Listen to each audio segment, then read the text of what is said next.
আসসালামু আলাইকুম। খুবই গুরুত্বপূর্ণ একটা খবর।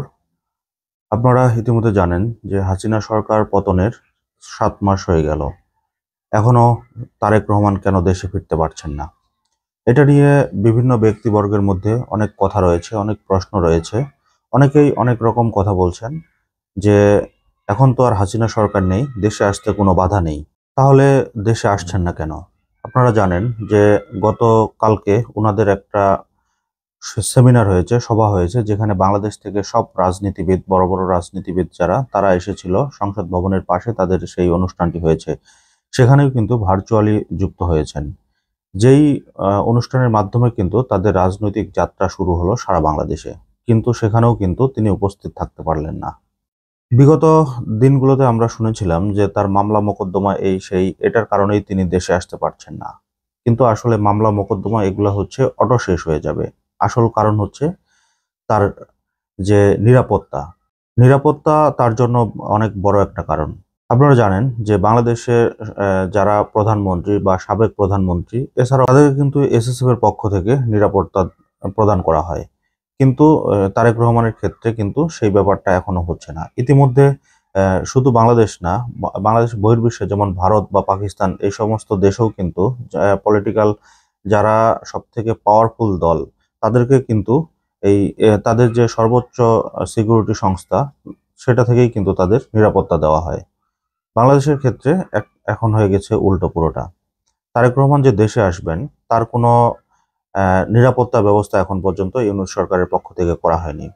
আপনারা জানেন হাসিনা সরকার পতনের পর থেকে প্রতিনিয়তই কিন্তু তারা চক্রান্ত করছে, এবং বহির্বিশ্ব থেকেও কিন্তু অনেকগুলো দেশ এবং বেশ কিছু সংস্থা তারা কিন্তু চক্রান্ত চালিয়ে যাচ্ছে ইউনূস সরকারের বিরুদ্ধে, তারেক রহমানের বিরুদ্ধে, বিএনপির বিরুদ্ধে। তো হাসিনা সরকার কিন্তু বসে নেই। তারা কিন্তু যে কোনো সময় যে কোনো ধরনের অঘটন ঘটাতে পারে। এরকম কিন্তু জনবল বলেন আর টাকা পয়সা সবকিছুই কিন্তু তাদের রয়েছে।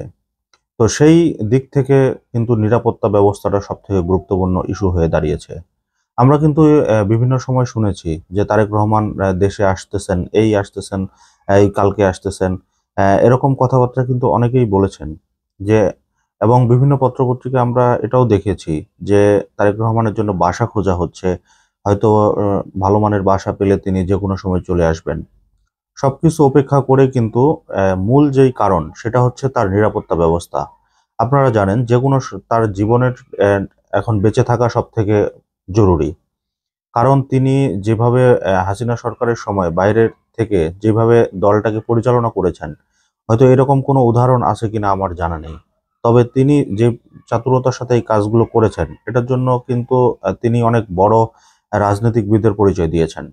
না হলে এত বড় একটা সভা উনাদের হলো, যেটা ৭ বছর পরে উনারা করতে পারছেন। এখানে কিন্তু সামনে থেকেই তার সভাপতিত্ব করার কথা ছিল। কিন্তু তিনি সেটা করতে পারেননি। ভার্চুয়ালি তাকে যুক্ত হতে হয়েছে। তো এতদিন যারা মনে করছিল যে তারেক রহমান মামলা মোকদ্দমার ভয়ে দেশে আসছেন না হাসিনা সরকার পালানোর পরেও, আসলে এটার কোনো কারণ বা ভিত্তি নেই। মামলা মোকদ্দমা তার অটো সব উঠে যাবে দেশে আসার সাথে সাথেই। ইতিমধ্যে কিন্তু ম্যাক্সিমাম মামলাই তার নিষ্পত্তি হয়ে গিয়েছে। বিশেষ করে ২১শে আগস্ট বা অ যে ১০টা অস্ত্র মামলা, এগুলো থেকে কিন্তু তাকে খালাস দেওয়া হয়েছে। কিন্তু তারপরও আসছে না। তার একটাই কারণ, এটা হচ্ছে তার নিরাপত্তা ব্যবস্থা। বাংলাদেশের সরকার এখন পর্যন্ত তারেক রহমানের নিরাপত্তা নিশ্চিত করতে পারেননি। এবং তাকে যেই মাপের নিরাপত্তা দেওয়া দরকার, সেগুলো কোনো কিছুই ইউনূস সরকার এখন পর্যন্ত ব্যবস্থা করতে পারেননি। তাহলে কেন এটা ইউনূস সরকার করছেন না? এটাই কিন্তু সবথেকে বড় প্রশ্ন। অনেকেই বলছেন যে ইউনূস সরকার চাচ্ছেন আরো ক্ষমতা দীর্ঘায়ু করতে। তাদের বেশ কিছু উপদেষ্টার কথাবার্তায় এবং কার্যক্রমে কিন্তু এটাই স্পষ্ট হয়ে উঠে এসেছে ইতিমধ্যে। হয়তো ডক্টর মোহাম্মদ ইউনূস চাচ্ছেন না, কিন্তু তার উপদেষ্টা মণ্ডলীর সদস্যরা কিন্তু তাদের কথাবার্তা এবং কাজে কিন্তু এটা বারবার প্রমাণ করে দিয়েছেন যে তারা আরো দীর্ঘায়িত করতে চান ক্ষমতা। তো সর্বশেষ যারা ভাবছিলেন যে তারেক রহমান কি কারণে আসছে না, তাদের জন্য এটা একটা মেসেজ হতে পারে যে বাংলাদেশে তাকে এখন পর্যন্ত নিরাপত্তা দেওয়ার মতো কোনো ব্যবস্থা সরকার তৈরি করেনি। আর মূলত এজন্যই তিনি দেশে ফিরছেন না। না হলে হয়তো তিনি অনেক আগেই দেশে চলে আসতেন। এখন দেখার অপেক্ষায় ইউনূস সরকার সর্বশেষ কি পদক্ষেপ নেয় এবং পরিস্থিতি কোন দিকে যায়। তো আজকের মতো এই পর্যন্তই। আল্লাহ হাফেজ।